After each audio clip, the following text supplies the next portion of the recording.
Saka imi mati nyaya iri kunetsa ndechi pamwe pavana veZimbabwe pamwe vanogona kuda kubatsirai kana kuti mukoma zvinhu zvacho zvakatiomera. Zvakamira zvakadai. Ndaita zvekurima. Ndiri murimi mukuru. Saka ndakazofungawo zvekufamba kuti munda wangu ukure. Ndionewo zvirimwa zvakawanda, ndiwane kukweza vana vechikoro, ndifidhe vana vechikoro. Ndopa ndakazonobatawo mushonga wandakapiwa mudzi wandakapiwa wandaifanira pasi pakati pemunda. Ndacherera pakati pemunda ndaiwakohwa zvikohwa zvakawanda chaizvo. Ndozvakaitika. Asi dambudziko rangu rakazotangira pakuti munda muye zvazvomutanga kuchinja, hamusina chichaita, zvimwe zvinogona kutsva, kana kukanaisa zvimwe zvinongonyura. Kana vana vangu ndine vanasikana vatatu. Pavana vangu vatatu hapana kurohwa. Nevakomana vangu vaviri ndo vanotiwo vakatiwo vakadzi vanorambana kuti vauyewo vazive kuti kuna amai havazivi angu amarombe. Ndo dambudziko rangu. Saka inoda kuzonzwisa kubva pamakaenda because chandiri kunzwisa ndoziva ndechekuti panyaya yemarombe kazhinji kacho urombe hunosiyana. Pane mumwe munhu unoti ukaona achinzi irombe ushamisa kuti kune rombe rakadai munhu aine zvinhu zvake zvakadii. Saka kuzoti mukuzofunga kuti nyoka kana kuti zvamakapiwa kwasekuru ndizvo zviri kukonzeresa urombe uhu. Chiko kana ingoriwo lifestyle ingoriko inongoraramiwa nevanhu. Chii chakaitika? Tiudzei step by step kuti makanopiwa sei, mukaita sei, musi upi mukazoita sei, tiyazonzwisisa zvakafamba sei. Maitikira zvakamira zvakadai. Pandakapiwa mudzi uyu wakanzi uchagara pakati pemunda. Zvakanaka. Saka ndakazongorikana zvese zvangochinja, handichakuwa ndichete sei. Saka mwoyo wangu wakafunga futi kuti ndifanira kudzokera kwasekuru ndivatsanangura kuti hakuna chikuita sei chiri kufamba. Saka ndadzokera kwasekuru, sekuru ndo vakazonditsanangura vakati mudzi uya pakati pesango wakachinja because takaputsa mhiko. Saka yakazochinja kuti ainyoka. Saka nyoka yacho iripi? Nyoka pamba patinogara kuseri kwemba kwatinogara pane zigomo. Tinogara muzigomo iroro. Alright. Shit. Saka munoita sei nenyoka iyi? Inopota ichiuya pamba here? Munoifidha here? Munombosiona here? Munotomboi like kuti pane kana kuti yangu chija yakaenda nyoka ikaenda kana kuti ndeyenyu zvinofamba sei? Nyoka yatondishungurudza. Dzimwe nguva inotowa totoiona. Dzimwe nguva inogona kuona iri muchigaba cheupfu. Dzimwe nguva unoona ichingotenderera pamba uzoshaidza yafamba sei. Like my first days yapa takatanga kuiona takatombotora takatomboda kumbozama kuiuraya, but patenda kuzama kuiuraya pacho dzimwe nguva tengonayo nyangadika apasisina. Saka ndizvo zvazokonzeresa kuti vanasikana vasete sei vasaroorwe, vanakomanawo vaingotiwo mapenzi marombe vanongondirika nenyika.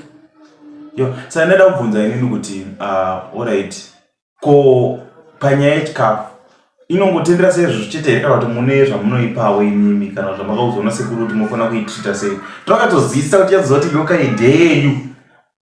Pamwe ingori nyoka yaya mangoona nhasi because panogona kubuda nhasi mugona kuona cobra mangwana kubudirira futi imwe cobra mofunga ndiyoyo. Kana mukoma nyoka iyi inotouya sekuru vakati makusi inofanira kubikira porridge. Kana yauya inofanira kubika porridge yopinda mukitchen itovhara kitchen yodyawo tozongoona musisina. Manheru zvimwe chetewo tobikirawo sadzawo nezvimukaka toisira yodya yoita sei yoenda.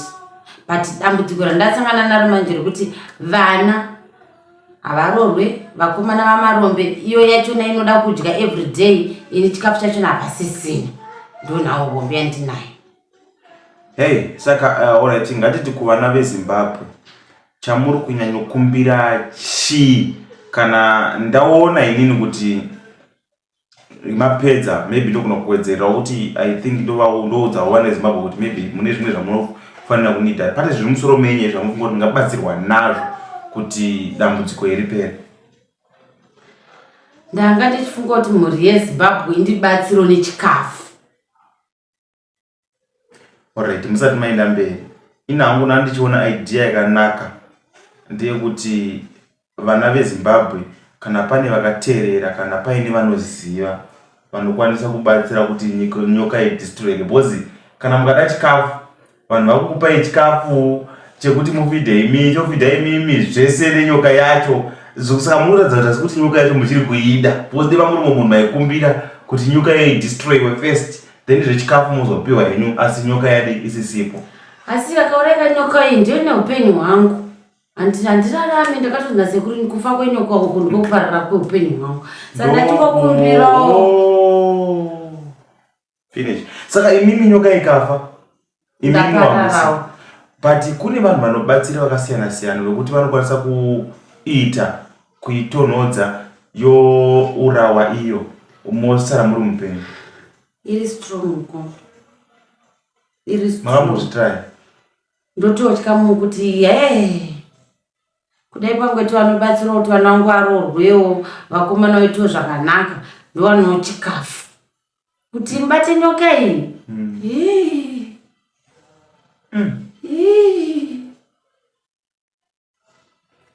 Yo, ko imimi pachenyu upenyu hwenyu imimi makazvimiririra ine zvari kukanganisa here?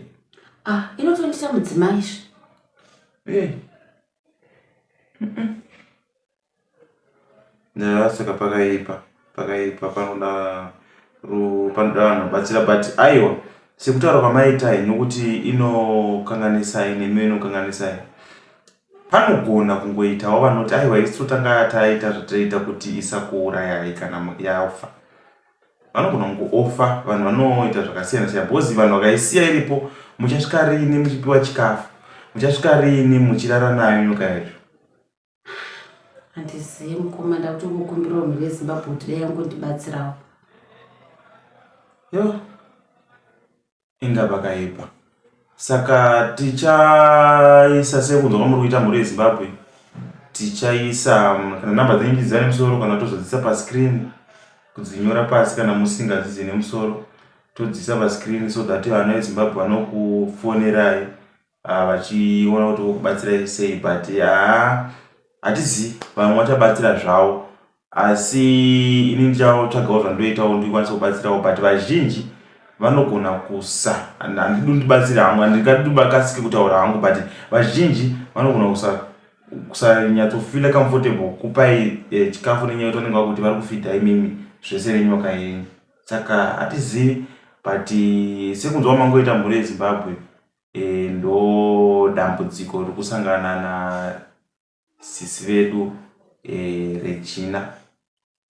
Vanoda kuti vabatsirwe ipapo. In short, ngandingotsanangura, vaida kubooster kumunda kwavo vanorima, vaida kubooster ndobva vaenda kwavakaenda vakanopiwa mudzi woyo wakazochinja kuita nyoka.